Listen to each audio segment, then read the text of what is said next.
In the beginning, the lake fish enjoyed a wonderful life swimming around the pristine waters of North America. But this was to change with the arrival of people, settling everywhere across the land and particularly around the lakes, thus changing the lives of the fish forever.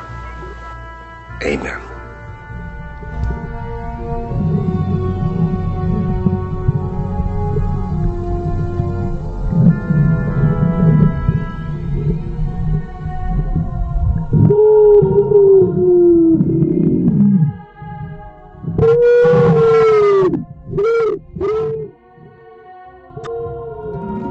Hello there. Welcome to my Fishy Friends.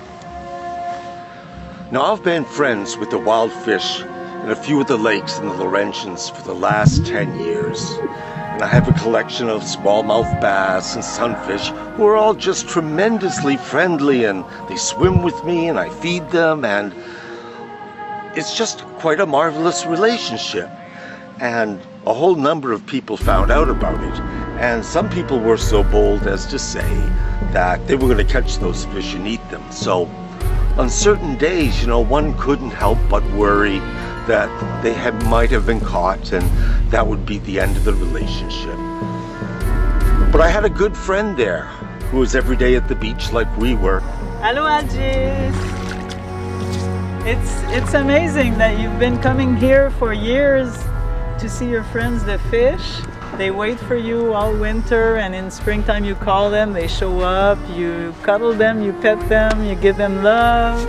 You can even hold them in your hands, so it's quite incredible that, and it's a great lesson for the people around here to realize that we're in communion with nature, and that nature is a part of us and we're a part of nature too. So I really admire everything you do. Bless you, Algis, for the fish. Thank you so much. Bye bye. Beautiful.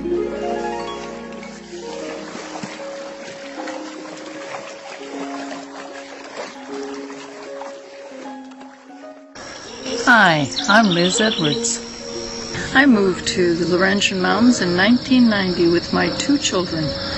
Our next door neighbor, a man named Larry Demers, was a very kind and helpful gentleman. He had lived there all his life. He told us about the fish and how he had fed them every summer, and that each spring he would knock his special tap tap on the dock and they would reappear. So we began to feed the fish, and we grew to love them. One day, Algis and Byron moved in next door, and so we brought them to feed the fish.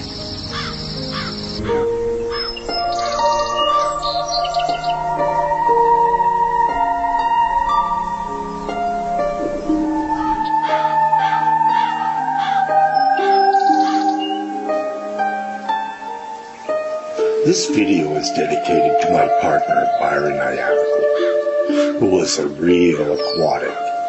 He was the #1 swimmer no matter where we traveled to, and people would say you could set your clock by his swimming.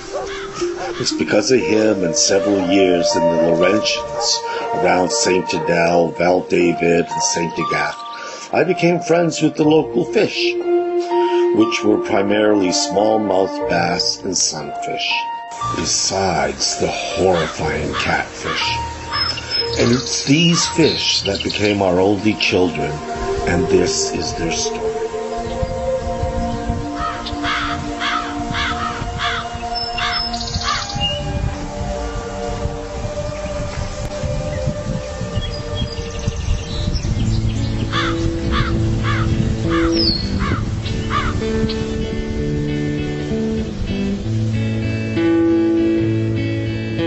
My husband, Byron Ayanoglu, taught me to love our oceans, lakes, and rivers during our time together. Watching the fish, wild and free.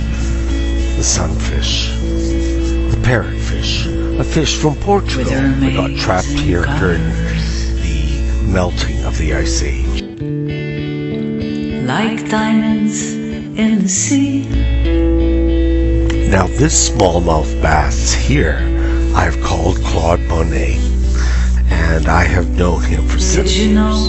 that they can feel the pain? It's a fantastic, wonderful relationship Did where you we know both that learn they from each can other. feel shame? Believe it or not, this is one of my signals to my fish. Guess what? It's the eve of my birthday. Hello there. Sure, it's my birthday, but I'm jumping forward now to 9 months later than shooting this scene. And what I have found is that with a lot of my underwater footage, there's a certain sound that's taking place there when the fish are amongst me. And I think it's communication between the fish themselves, that fish actually make a series of sounds and that communicate their feelings and their thoughts of the idea.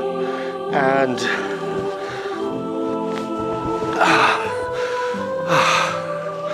you know, I think this is a relevant piece of information to the fish, that nobody understands. Fish can communicate and have feelings and understand a lot more things than we give them credit for, and therefore we should be a lot kinder to them and friendlier. And with that said, you know, I hope the best for the sunfish, because it's these fish that I first encountered these sounds when I became friends with them at the start, and it just continued as I watched the footage, this strange sound in the underwater camera, and now I do suspect there is communication between fish with a series of sounds and pulses and whatever, and I find that pretty amazing.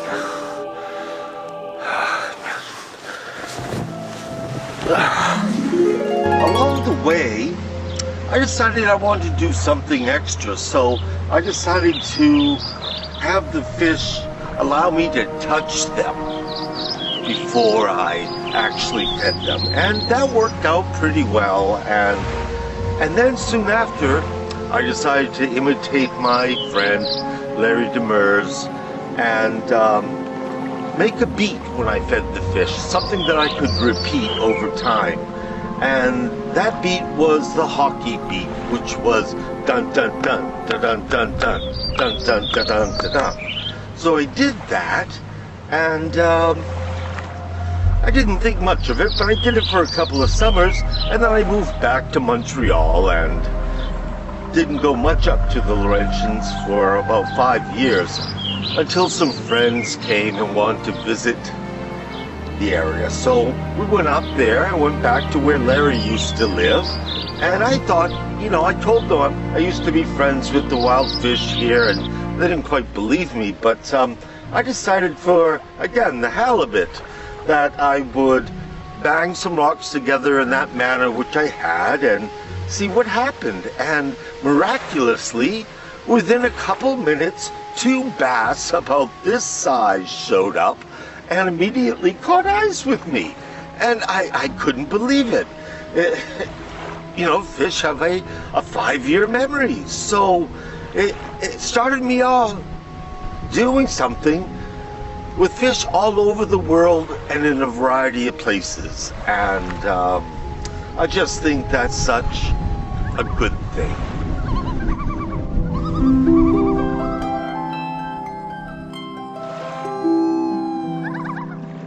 In my grief, I returned to the lake where Byron and I enjoyed so many moments. Life is different here. It's almost relaxing. One searches for answers, but the answers are too plentiful. The fish have been attacked by the catfish that have invaded the lake.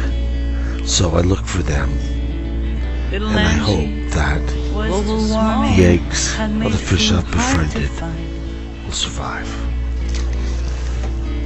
Little Angie stays away from the hook off her cheek,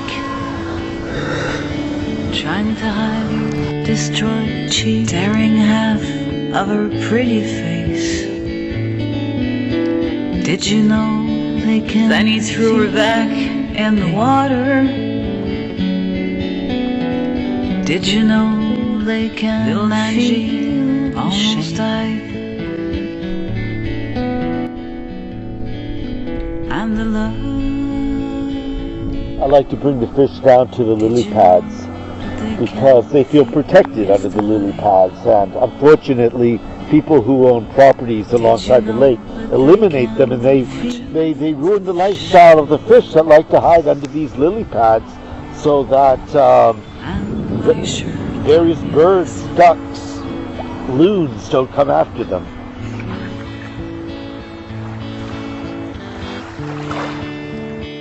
Even if you're tiny and small, you might have the greatest heart of all. All of life comes from the water. There are water gods everywhere, You can from India to Thailand to Middle East, Northern Ireland to South America, to even here among our natives.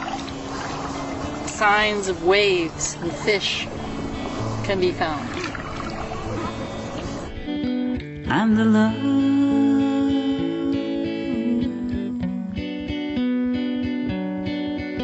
Yes, the love.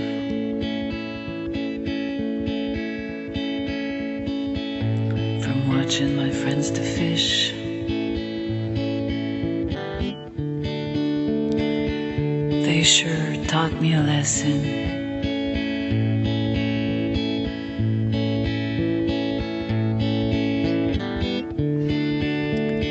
Even if you're tiny and small, you might have the greatest heart of all.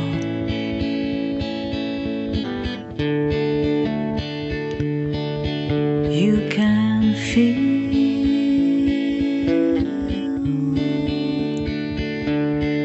you can love.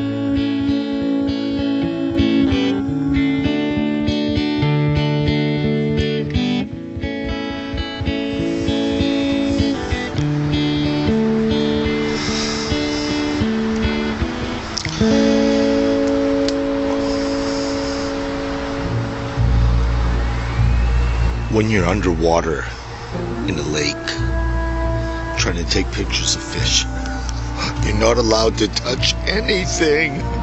If you stir against any plant or the bottom of the lake or a big rock in the lake, it will just fill the whole area immediately with tons of filament and making it unsightly to even try to photograph it. So many of the pictures you take, you have to kind of jettison yourself off a little bit safely and see where the fish are and just slowly glide in and take as many pictures as you can without disturbing anything. And the rule of thumb for me is about 350 pictures gets you 1, 2, or 3. I've never gotten more than that. It's so frustrating. Here in the deep, the catfish are on the prowl. They are looking for their lunch, brunch, and dinner. And there is a variety of them. I think there's 2 or 3 different species. And they are formidable predators.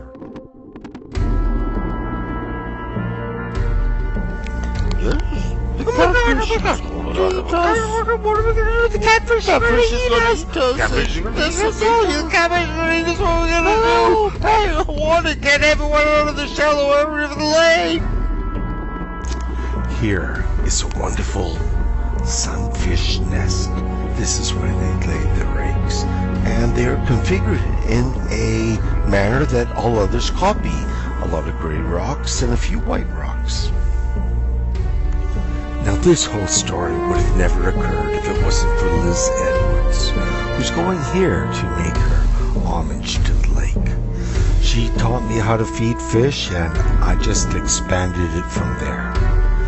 Her ideas of water as a sentient being to herself is such an alien abstraction, but I believe there's some truth to it. So when she's out running on the frozen top of the lake, making sacred geometry for those that we love and we've lost, and the fish below, only makes me feel so much better that I'm involved with a person like her.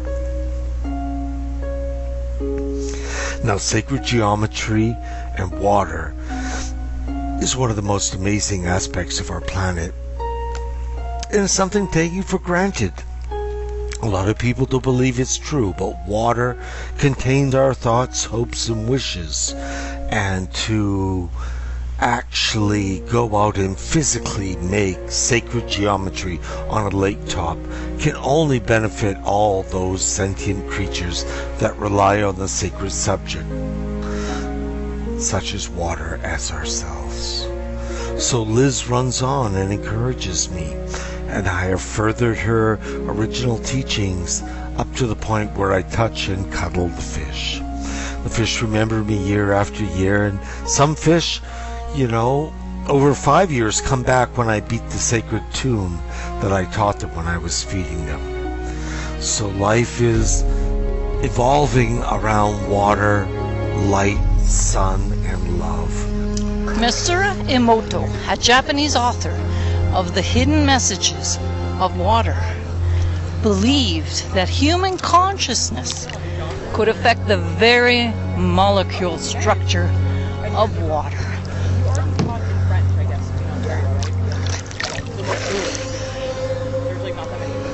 He treated different waters once. I can't hear myself because my water's. He did experiments where water was treated badly, roughly, shouted at, spat on, and other water was treated lovingly, kindly, blown kisses to. Then he froze this water. When he compared the ice crystals, he found that the good water, the water treated lovingly, was exquisite formations, beautiful to look at. And the sad, badly treated, abused water was fractured and broken and ugly. He believed that water remembered and could pass these good and bad feelings on to us. What better way to get to know water than to be friends with the very living beings in the water, the fish that I fed and swam with. One day, my children became quite ill with a terrible cough, left them pale and gasping. Desperate to bring their fevers down, I got them to bathe in the water of the lake, where the fish swam. They recovered remarkably. By the end of the day, they no longer coughed. After that, I knew when they were ill to ask them to bathe in the lake. And when it was too cold, I collected water where the fish swam, and they drank it and recovered rapidly. Fish are involved in today's society through the pet industry, the recreational fishing industry, and fish farming. Fish are also essential to the oceans, lakes, and river ecosystems that we all as humans depend on. While fish are often thought to lack intelligence and emotional capability, they are in fact sentient creatures, meaning they have feelings and can experience both positive and negative emotions. That's wonderful.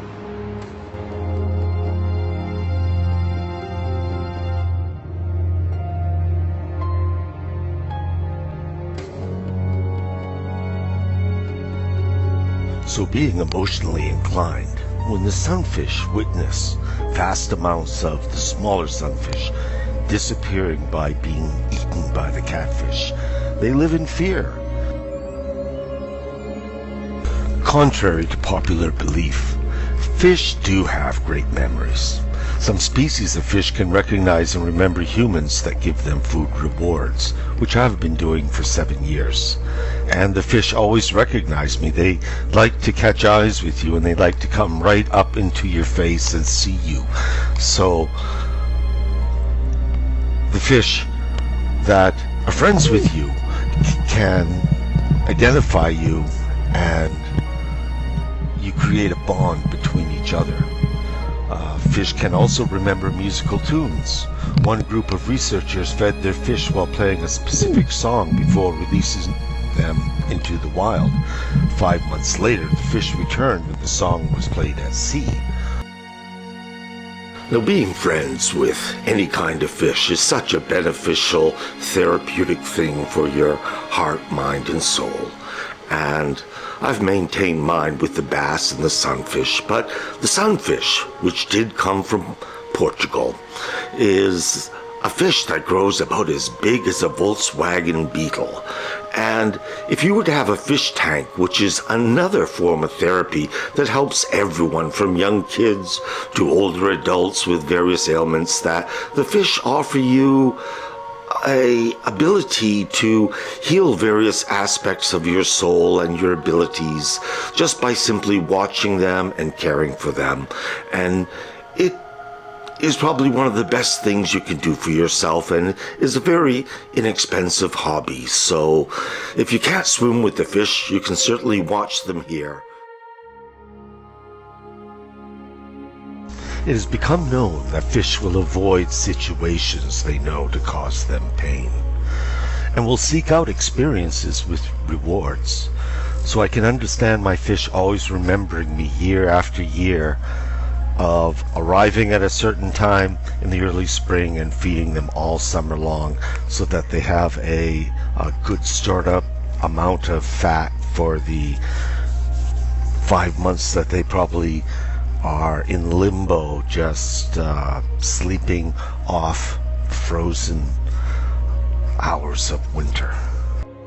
Even though fish do not have vocal cords, they still excel at communicating with one another. They accomplish this through various sounds, scents, electrical pulses, and motions. Along the way, I imagined what Claude Monet was like. I named one of my fish after him.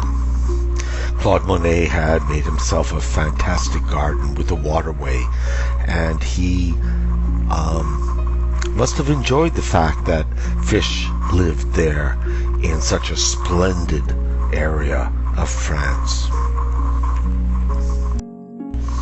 So it occurs to me occasionally that during the fall, as I am no longer swimming because the water's too cold, what do the fish think? Do they think of me in the middle of winter? Are they thinking, just in a few more months, that human will be back feeding us and caring for us?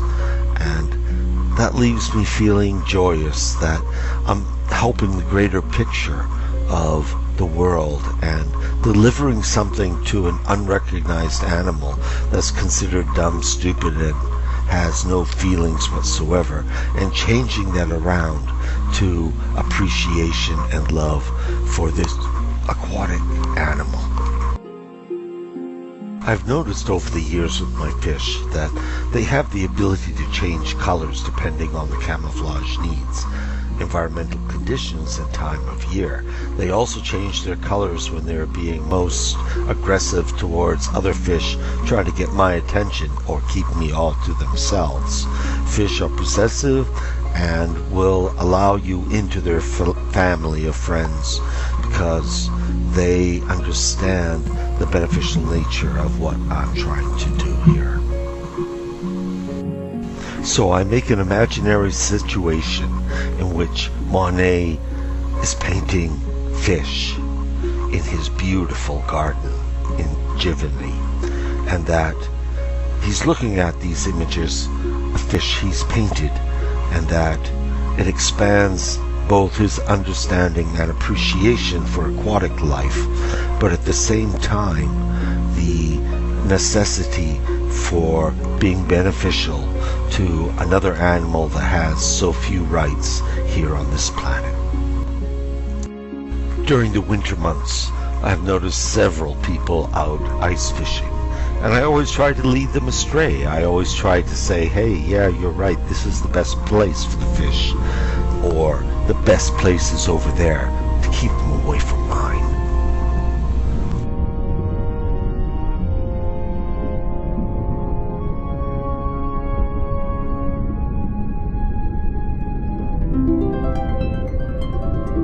Much of this movie is because of my lover, who was a real aquatic gentleman, a man who loved all bodies of water. And it was through him that I found the time to become friends with the fish and to share and try to help and make their lives a little bit better because of one movie from Star Trek where they saved the whales. So I figured this could happen with small fish as well.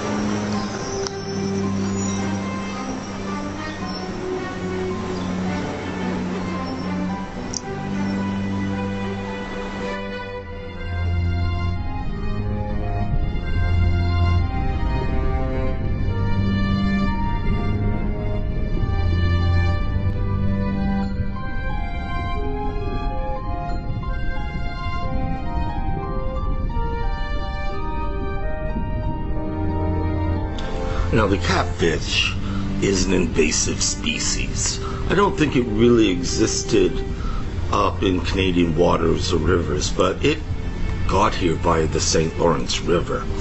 And from there it branched out to the other rivers, and eventually it came up the North River.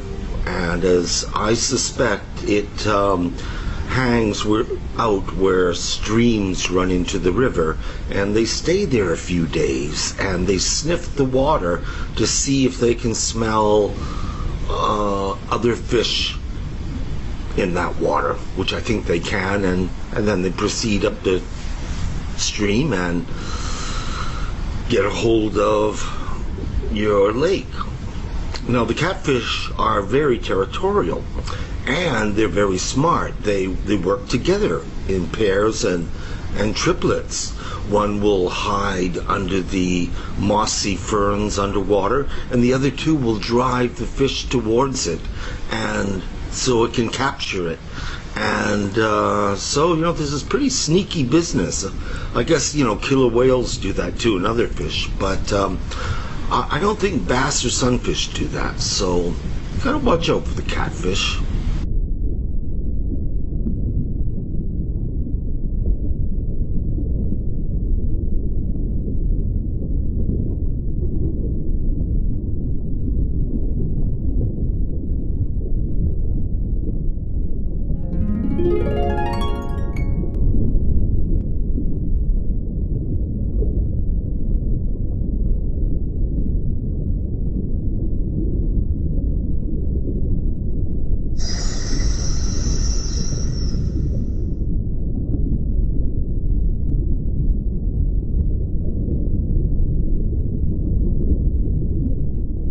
I usually don't come this time in the morning, but today I'm coming early to see if my fish are waiting. One of the very interesting stories in ancient philosophy comes from the country Greece. And this story pertains to that once upon a time, the most prestigious thing you could bring to someone you were trying to impress was to bring an eel. Now, the eel was considered special because it could both live on land and in the water. And if you were to bring a gift to someone, the most awesome thing was bringing an eel for them to eat. Now, it was considered, a big delicacy, and the Japanese eat it as well. Now, is eel a fish? Not really, but it's in between fish and A snake, I suppose, but who would have thought that? Eel was once the most prestigious food to give to someone. And one bright summer day, little Nicky went fishing. It is often said that the best way to learn something is to teach a man to fish. In other words, it's better to learn how to do something so that you can do it again in the future, rather than simply having someone else do it for you. Hi, I'm Danny Cote. I'm a fisherman by passion. I've been fishing since I was about 5 years old.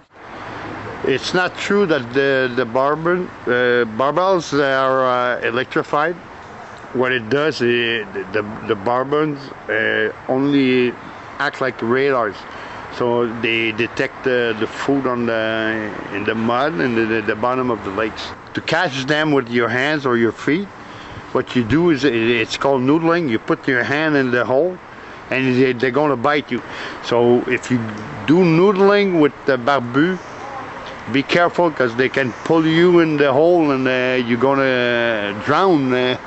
If your head is in the water when she bites you, it's dangerous. Don't do this alone. You got to do this in a teamwork so somebody can pull you out too, you know. Although I've been feeding my fish a variety of things, in the beginning 25 years ago I was just feeding them corn and spring peas.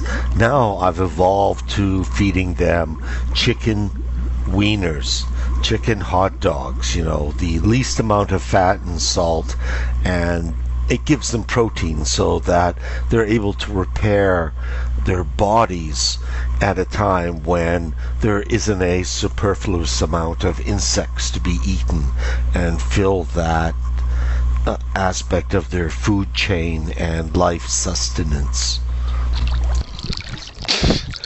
I bring my fish out to the setting sun, which is now that far from the beach. But for the most part, most of my fish are here right underneath me. I haven't fed them in 3 days because it's been too cold. But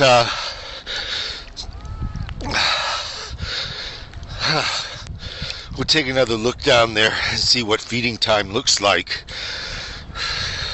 They're really voracious, but I make sure I spread the food around so everybody gets enough. And bugs are in a big shortage this summer. For some reason, there are not many bugs at all.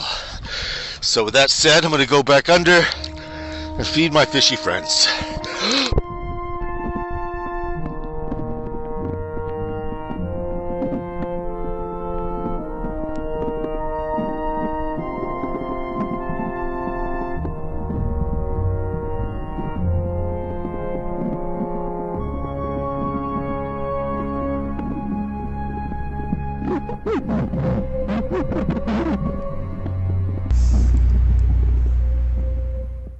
Upon feeding them, it's just marvelous to see how they all compete to get the most of a unexpected treat from a human, of all people. But they too eat it up, and I'm so pleased and proud as a mother to have fed them to such a good extent. On top of the lake, all kinds of activities keep taking place, and people do see the fish and enjoy them, but they do not understand they are under a big attack from the catfish. And if it was, I wonder about are the fish happy? Is my life for real? All of these things interplay with the grief of the loss of my husband, Byron Ayanoglu. So I pray to our only children that we have, which are these fish here in this lake where we both swam together for so many hours and enjoyed ourselves. So I hope for the best, and I hope to nourish these sunfish and make their lives a little bit better. Part of this experience has been because of Jesus. Jesus was originally known as the Fishy Prophet. He was illustrated in the earliest of times as a fish, and people communicated with that. Fish were mainly Christian symbols. Despite being found all over the world, they represented the first 4 letters of Jesus Christ. And ichthys is an antonym for Jesus. Persecuted Christians would sometimes scratch the symbol of the fish in order to self-identify or to recognize another Christian. One would draw the top line and the other would finish the bottom line.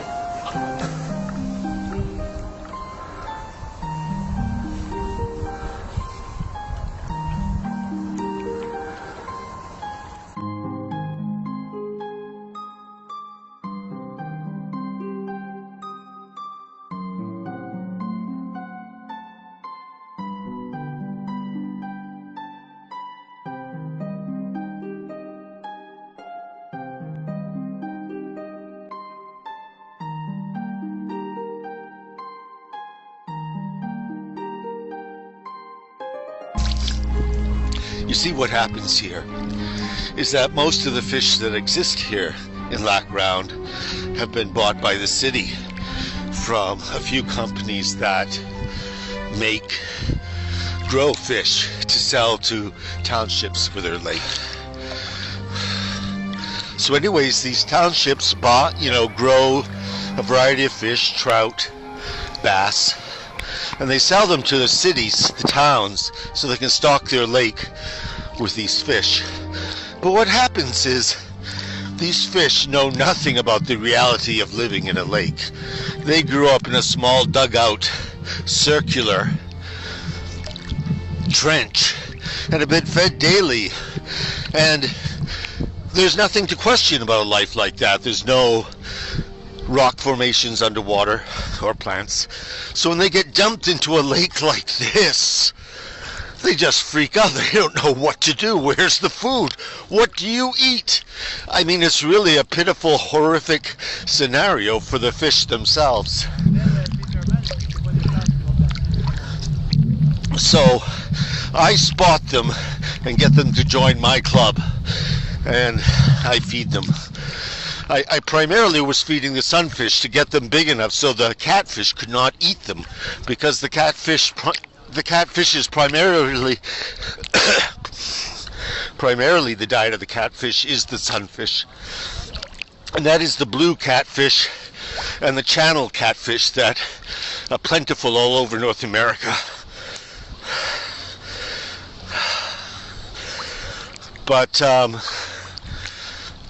it's a pretty scary situation to be let off into this foreign place with other fish that you don't know of, and plants and rocks and people.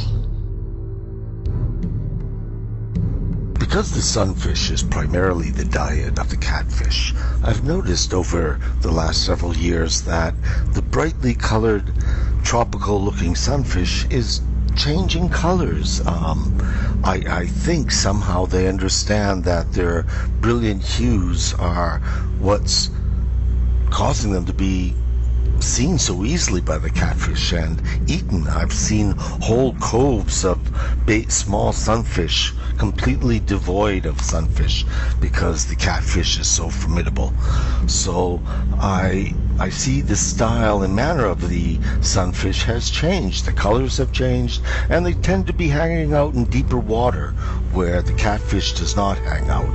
And this is their key to survival, besides their colors changing from brilliant to more bland and commonplace, like the other fish in the lake.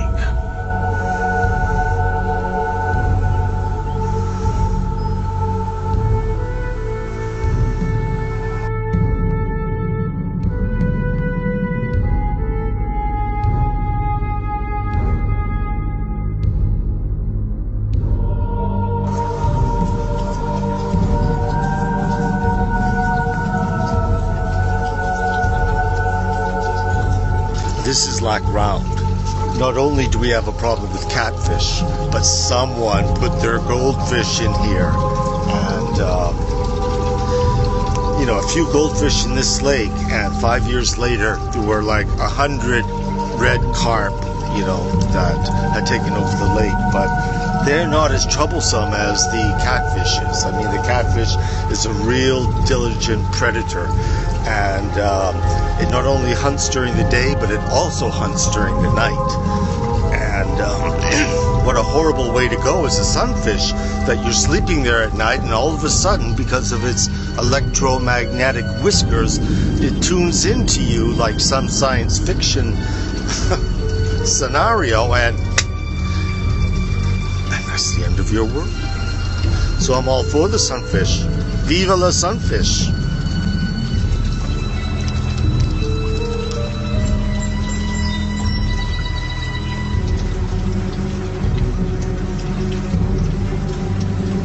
After this film was made, I still went out and shot some footage to make it better.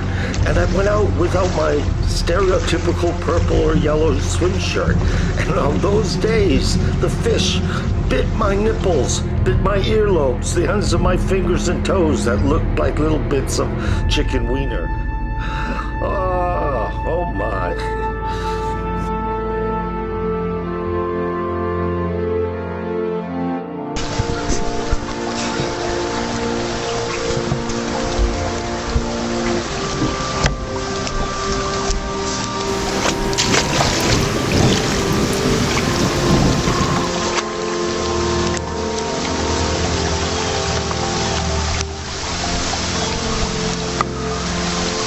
So I want to tell you about another extraordinary thing about the sunfish, is that they're known as the kissing fish, that if you become familiar with them, they will swim around you, and if you have any extruding moles or skin tags, they will bite them off cleanly, and they won't even bleed, as I have found myself. So, why spend money at the dermatologists when you can buy some chicken hot dogs, chop them up in little bits, go to where the sunfish are, and have your body manicured.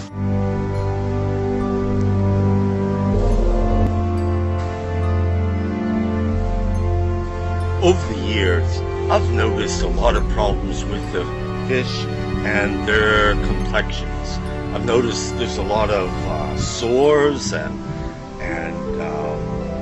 what looks like malignant growths and things like that, and it's primarily because of us.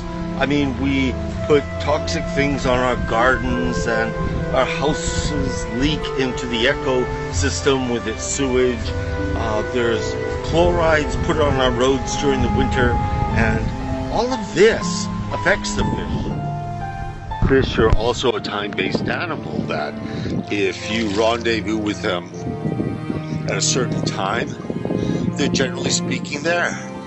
I'll try to come back later on today around 3 to 4 and see if they're waiting for me. That will give me a little more conclusive evidence to their time-based lives like ours. Imagine that. In life, there's something called the fish philosophy. And the fish philosophy is to make your life better. One of them is starting your day with the right attitude.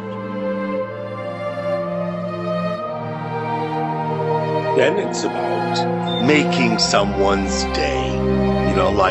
Trying to make someone's day. It's also about being there for others. And the final one is combining all these things together. And the final aspect of the fish philosophy is play.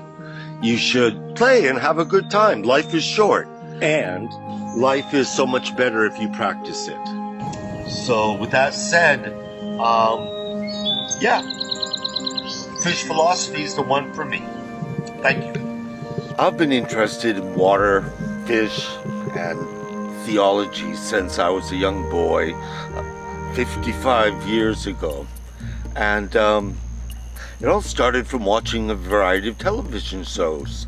One called Sea Hunt, the other called Flipper, and Voyage to the Bottom of the Sea.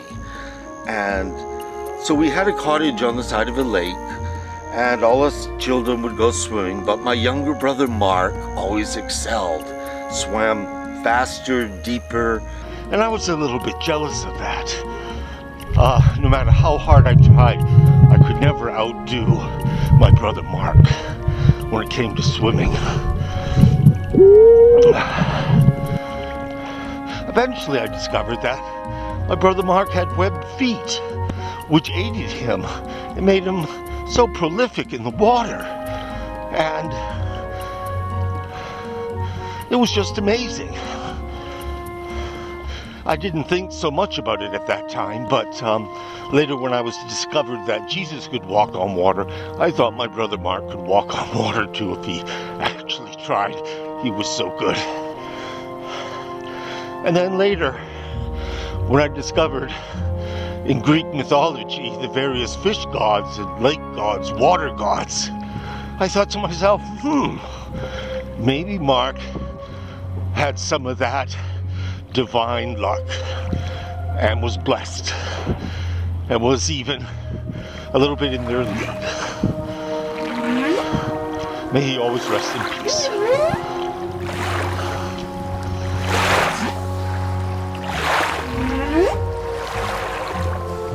Eventually, I discovered there were a variety of sea gods in Greece, and you might recognize some of them. Poseidon, Aphrodite, Triton. Quite amazing, the collection of their sea gods. So having discovered these water gods from Greece, it always made me wonder, was my brother Mark somehow connected to them? And was he truly a special person? Larry believed he'd been reincarnated. He believed in reincarnation. He had had a past life in Egypt and knew so much about all the Egyptian gods and the mystic principles behind their belief system. He also knew about the fish god, Dagon. So, the Hebrew word for fish is dag-dag, which might have been the foundation of Dagon's name. He was seen as a half of a man and a half of a fish. The priests of the Dagon used to wear a hat that resembled the open mouth of the fish, and to this day, that is what the Pope's hat looks like, an open mouth of a fish. So this is how the impact of Dagon influenced all of us and all of our higher religions. 3 goddesses of the earth, who send a loving grace and benevolence towards what might be considered the mind of the planet, which is water, an alien substance that came here from outer space, yet everything pertaining to life relies on it. So because of our civilization's carelessness, we need goddesses such as these who embrace the living vitality and health of our oceans and lakes. It is these that contain the variety of fish within them.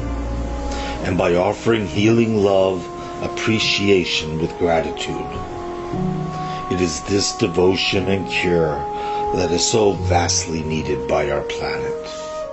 Now, of course, we should stop fishing and let our oceans heal themselves and all of the life within. This is because the fish are very much like the components of our blood. Without the fish in our oceans, they are only barely alive. Therefore, we must develop ourselves to be appreciative of the fact that this is a major gift from the universe. So to have a planet with such a major resource, that we should all prioritize this. Perhaps we should develop one sacred rule on the planet Earth, that thou shalt not contaminate fresh water, salty or fresh. Amen. Hello guys, my name is Sebastian, Guévin Francoeur. I'm fresh from Montreal and I lived in the mountains, Laurentides, Quebec, Canada, all my life. And I've traveled a lot in the world, and what I can say about fish is that, well, for my own self, I think that fish is the food of the gods. When you go to places where they fish since so many 100 years ago, well, like Spain or whatever in the world, because fishes are fished all around the world since so long. And I think that we should really take care of this world of the oceans, because I think it's a food that can just bring us peace and comfort in our own body. So I will just say to you guys, take care of fish in the world, and appreciate every time you eat some fish or whatever product come from the fish, because it's very important in this world. And I think it will always be. It's like a value for eternity, kind of. So taking care of all, peace, take care. Hey, thank you. Because we seem to be in another extinction period, I've included this talk by my partner Byron, who talks about Atlantis. Because what befell them is certainly going to happen to many of us due to global warming and the melting of the glaciers.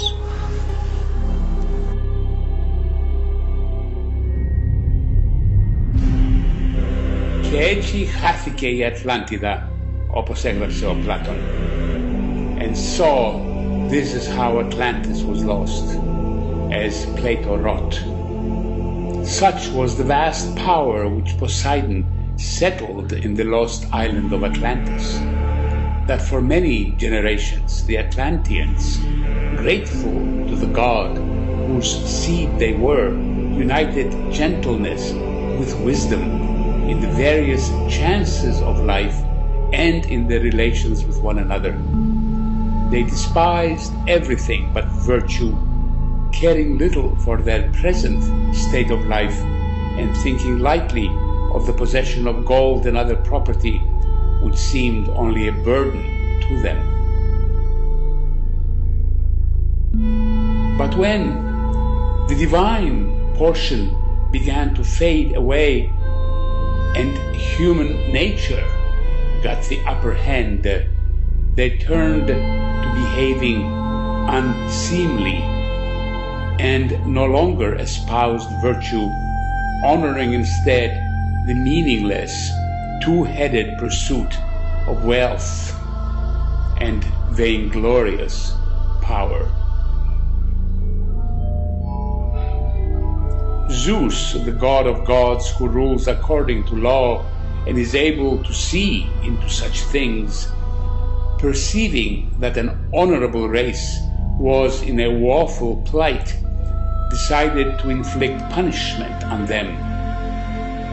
He summoned violent earthquakes and floods, and in a single day and night of misfortune, all your warlike men in a body sank into the earth, and the island of Atlantis in like manner disappeared in the depths of the sea. It's always exciting down here because you never know what you're going to find. Today, I found 3 people fishing in this pond where it's illegal. So I had to tell on them, because if you just look over there, you will see my fish are just swimming about waiting for me, you know. And today I got the good stuff. I have pure pork sausage that I'm going to feed them, which I have to do very carefully because the guard doesn't want me to really feed these fish, but I feel I have to because the fish are undergoing such a big crisis at this time. This is where my fish hang out, down here, and I've been friends with them for 5 years. They've come back, you know, every year for 5 years, and it's quite amusing.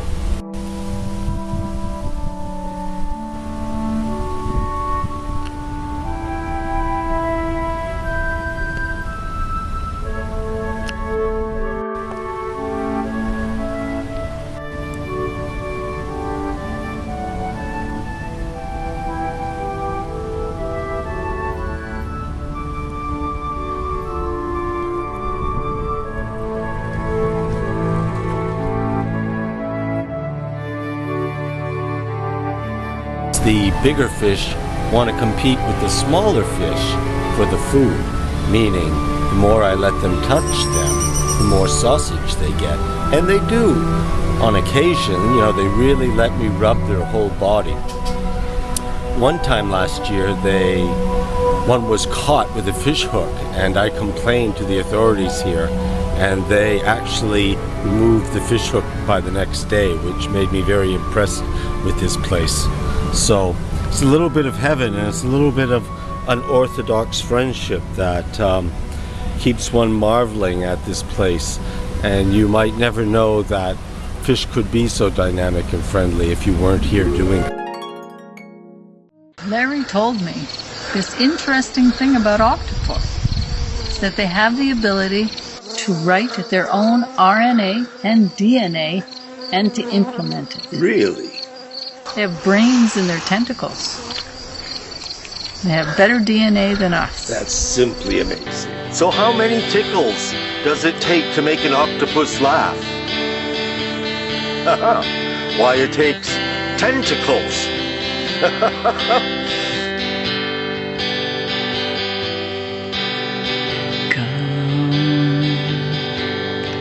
With me, and you will see where I have been in my head and in my dreams. All the lakes and rivers I swam into,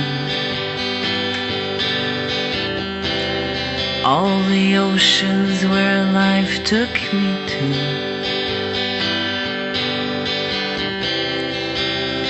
carried away,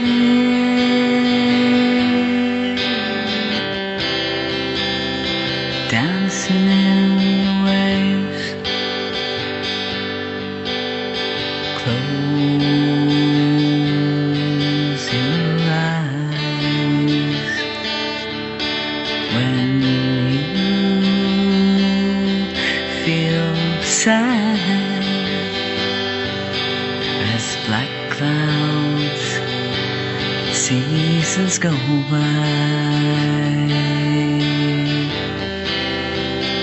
and the sun will shine again.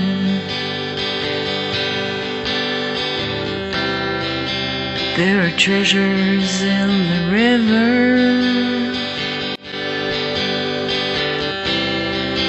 as the fish are changing colors, carried away,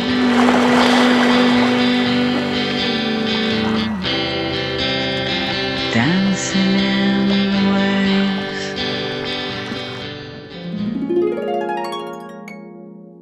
Well, I did it. I arrived at 7, and most of my fish were there. I had about 25 sunfish and 4 smallmouth bass, and they're always waiting for me, and I love them. And I am hoping that as they swim around me, they shed an electromagnetic corrective field on my body.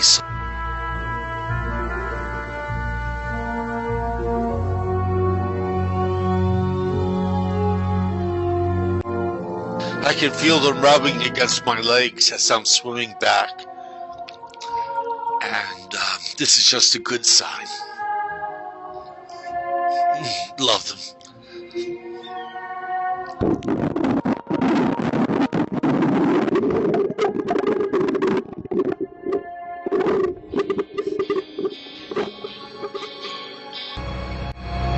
Oh my. The other day I was feeding my fish. And I know the catfish follow me. They know what I'm up to. And I was feeding my fish, and I feel this bite on my leg, and I think, what the heck is that? And when I looked down, it was the catfish. Now, I don't know if that's a warning from it, but as my neighbor tells me, catfish are very territorial. And that must be it. This is their feeding ground now, and they know to follow me. And because wherever I go, food is there, the sunfish for them. So, one has to be so careful being friends with wild fish.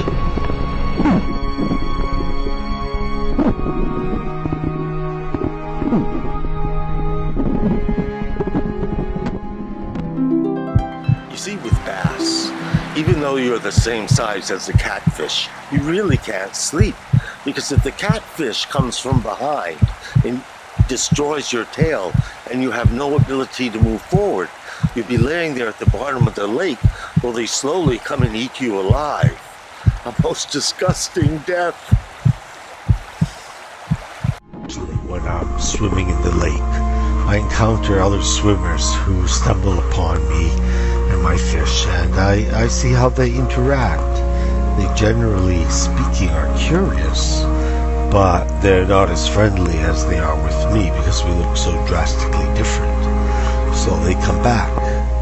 But if the swimmer stays there for a while and there's not much more reception or interest in them, they do swim back over as they swim away, which I think is a bon voyage. Fish have the ability to give you a bon voyage. So guess what? Today I'm feeding my fish cherries. Yeah, you heard that right. I'm going to give them chopped up cherry. Have it here in my chest, and we'll see what they think of that. That's rather exciting for me.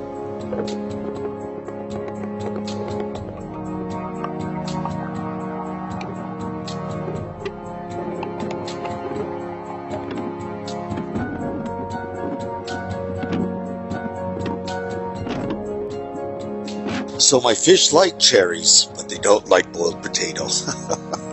Which is a shame because that would be real economical to feed them, but there isn't much protein in potatoes, so I will still continue with my chicken wieners.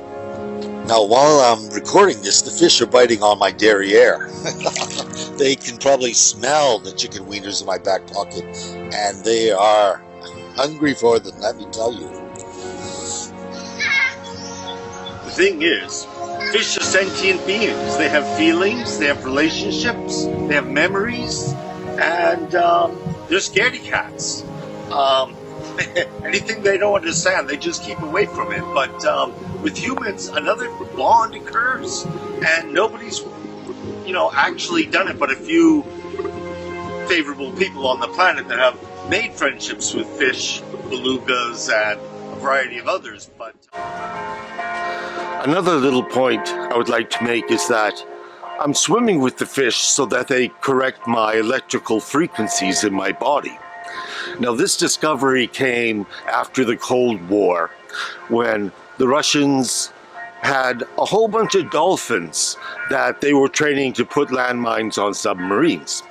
Now, with the Cold War over, people used to go swimming with those dolphins and find all kinds of miraculous healing properties of swimming with the dolphin. And the dolphin also is an animal that's very high in intelligence and has a vocabulary of about 50 sounds, besides also using morphic resonance. I heard something funny the other day. A person said they thought fish ate seaweed in order to get high. No, of course, I don't want anyone eating my fish, but 3,500 years ago in Egypt, they knew that the omega-3 fats in fish enhance their pineal gland, which is the third eye of the human being, that which enables you to have religious experiences and knowledge outside the mainstream. Now, in Iceland, they have also found it strengthens your pineal gland, and it also benefits your mood and attitude during the dark winter months. And that was from eating cod, salmon, and sardines. So fish is a major food resource, but it's something we have totally abused, and let's just pray it never runs out. So though Dagon lived 2,500 years ago, Imagine he had an offspring, and who could his offspring be? Who would be an amphibious man but Jesus? Jesus, who was known to have webbed feet. And maybe that's why he rode a donkey into the town, because his legs were weak. And maybe that is why he told the disciples to teach a man to fish, so that he would fish forever. And perhaps when he walked on the water, he was walking on the water as a dolphin does. Aspect of all this is that the fish are totally aware that the food is in the plastic bag. And they get excited and actually go into a frenzy once the appearance of the plastic bag is there. Then some of the smarter fish, are really smart, Alex, and they try to rip it open and shed the ingredients so I can't distribute it so evenly, so everyone has a chance to feed. Recently, I was away from here for 5 days because the lake was shut down, and my biggest 2 bass are not here today, so I hope someone did not find out and fish those. And I'm glad that I'm here to feed them protein so he can heal. So otherwise, I'm cold, and I should go back under and finish doing this, and hope for the best. Now, regardless of my difficulties with the catfish, upon researching them, I found out in Japan there was a giant catfish called the namazu that lived in the caves underneath Japan. And they discovered that several hours before an earthquake occurred, the catfish became very agitated and predicted the earthquake 80% of the time. So the Japanese were always able to be prepared for the worst possible kind of scenario. So with that said, let's hear it for the giant catfish of Japan.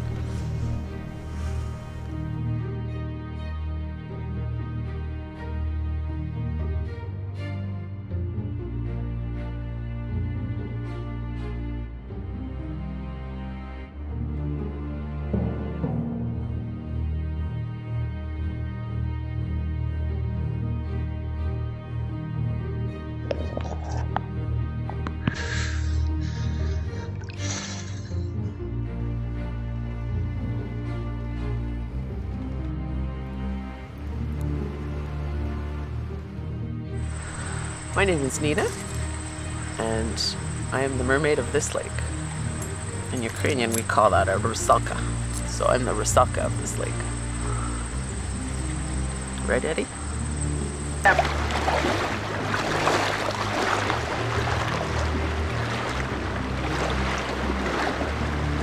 To blur out the cellulite.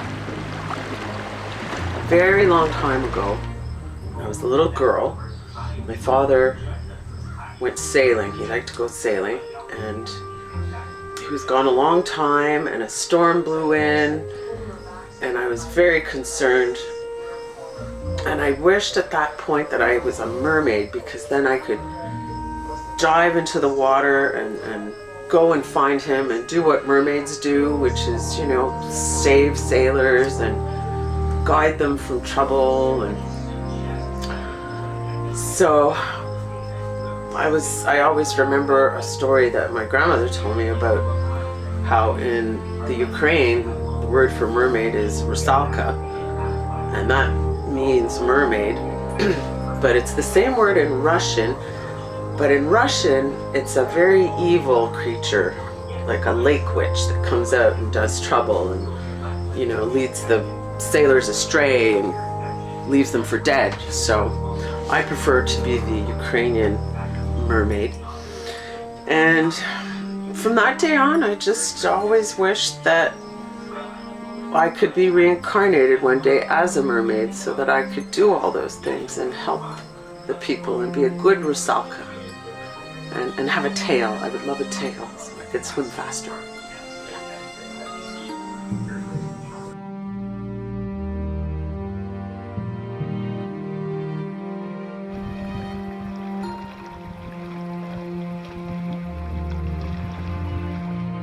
So when you're out in the ocean, what does the sea ever say to you?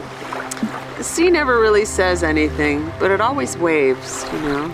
So I appreciate that. So tell me, how do mermaids send messages? Well, I know it's old-fashioned, but I still use sea mail. Where do mermaids keep their money? Well, I keep mine at the local riverbank. It's safe. All the trout go there. What kind of phone does a mermaid use? Well, it's a shell phone. A shell phone. You know, hello, hello, oh, hello. It's Neptune. What does a mermaid really not want to find at the end of the night or a long night? Semen. Another big question I get is, where do mermaids and fishermen meet?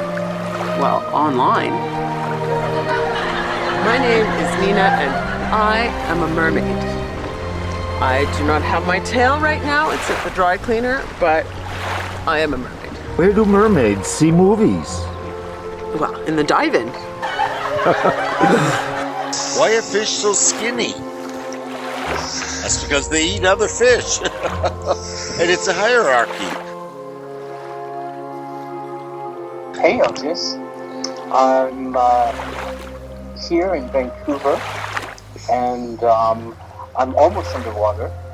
Would you mind hearing a joke? What did the fish say when it hit the wall? Damn. Good. I hear you're making a movie about our friends the fish, and I just wanted to share with you some background about what they're up against in our modern world, and how they are constantly having to deal with our wastewater in filtering into their environments. Typically in freshwater environments. I read an article about how the fish are becoming slowly addicted to both our illicit drugs and our prescription drugs. Yikes. It's a funny thing with when it's diluted into their freshwater world. This is, of course, where they are getting it and loving it. You know, almost like you spend with your fish when you hold your breath. You know, those precious moments under water. There you go. So yeah, fish are an interesting gauge for what's happening with us, and what we're doing to help keep their environment a beautiful place. Yes. I'm not holding my breath now, but So I'm just curious, what things are washing down from from our society into their society? Like, what are the substances? Well, apparently, as I said, the illicit drugs are anything from cocaine, methamphetamine, which are sending the fish into anxietous withdrawal, because they had there is a toxicity that we're passing on. So, how do you think Byron would feel about this gentle and wonderful time of you swimming with the fish? There's one thing else I'd like to say about fish, is that fish have the ability to use morphic resonance. Now, morphic resonance is a theory by Dr. Sheldrake, where all animals have an internet to themselves where they pass on information and things they've learned. So, when the springtime comes and I go to feed my fish for the first time, and the first fish I see is Claude Monet, and he gets fed, this information passes quickly to all the other fish. And this is a key information source for all animals, be it fish or bears or coyote. Morphic resonance. Maybe you're just a merman. Perhaps so. So anything else you would like to say about fish, Langley?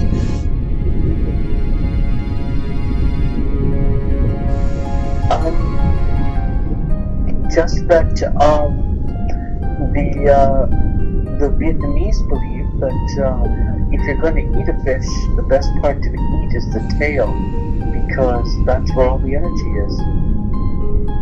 It's the thrust of everything that is fish. Wow. Okay. Well, thank you for that. So with that said... Yes, everyone needs good tail. Alrighty. So thank you for that, Langley. Yeah, yes. Let me just get to the surface and thank you. Hold on.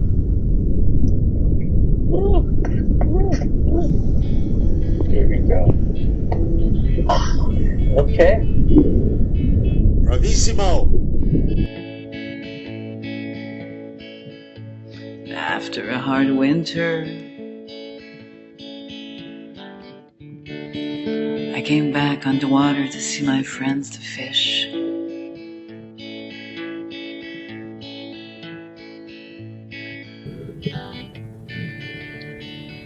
They were all so skinny. Global warming had made food hard to find. Little Angie stayed away from me, trying to hide her destroyed cheek.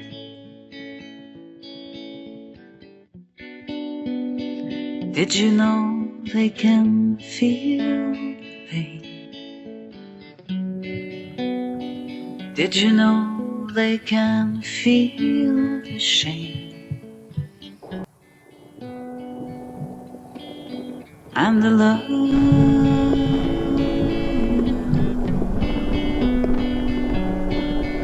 Yes, the love.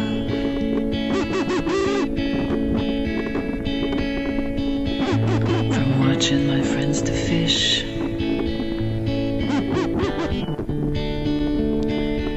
they sure taught me a lesson.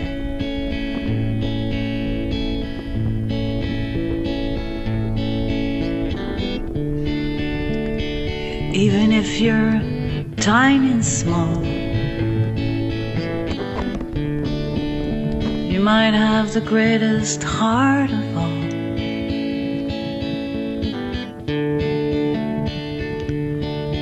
You can feel,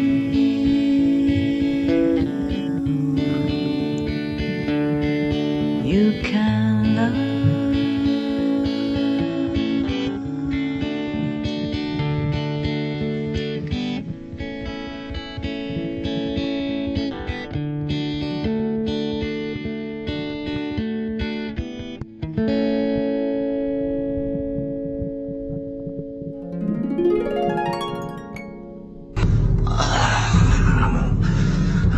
Always need to feed.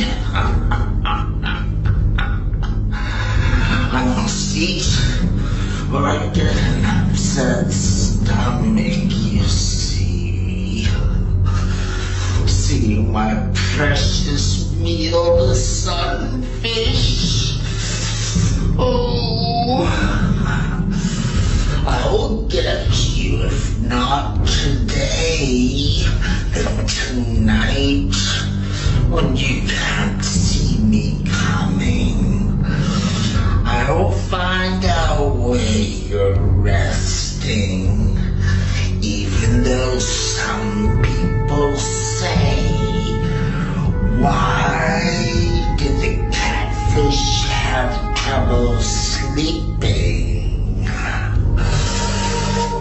It was because the bass next door was too loud. Warning the sunfish I was coming. Well, I'll get you too one day when I'm big enough.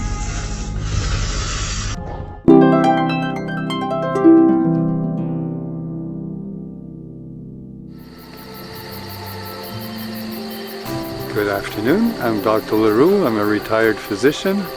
Sometimes, on occasion, people come to my office asking about clammy, sweaty, cold hands that they refer to as this fishy handshake. And obviously, most of those conditions is due to stress or anxiety, which could be hyperhidrosis, which is profuse sweating, or diabetes, or low blood pressure. But thankfully, those conditions are rare and don't happen too often. And most of the time, just being more relaxed, doing some meditation, sleeping properly, avoiding like stimulants like coffee will help in those situations. And that's about it. So hope you have a good afternoon and take care.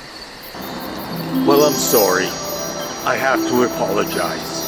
I've made a big mistake. It's not the catfish that are terrifying the sunfish and eating them all. The culprit is actually the bass, whose primary diet is the sunfish. And in fish farms, they feed the bass sunfish. So all fish eat fish, and no one is to blame. And I feel sorry for treating the catfish so badly, thinking it was them, because at one point I had several big bass and several big catfish, and the sunfish were just disappearing, although I never ever saw either fish eat one, although I kept looking for it. So I forgive the fish, and I forgive Mother Nature for stepping in and making accusations that were incorrect.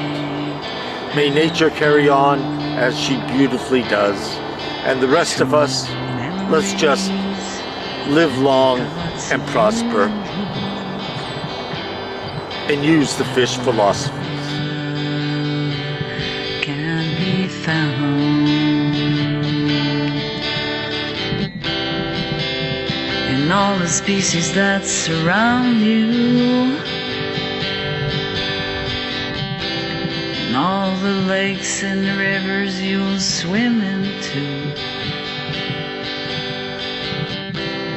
all the oceans where life will take you to. Well, all things change with time. People come and go, and so do the animals.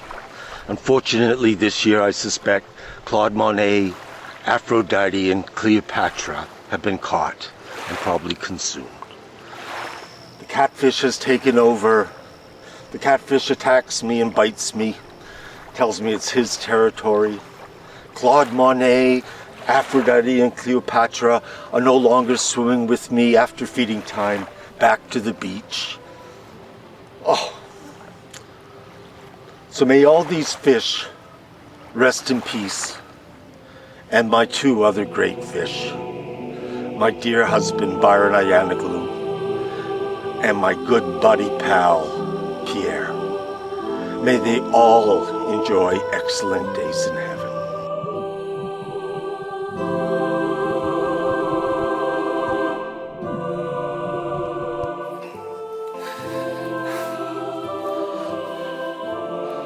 So sometimes in the winter, I come down to the lake before it snows over and the ice is still clear, and I bang my certain beat in the area where I rendezvous with my fish. And it's just marvelous where 1, 2, or 3 of them show up, just going to prove that fish are capable of a variety of thoughts and understandings, and this just makes being friends with them so marvelous. That for years you've been swimming this lake, making friends with the fish, having them waiting for you in springtime to go through summer with you, letting you pet them and have them in your hands and everything else you do.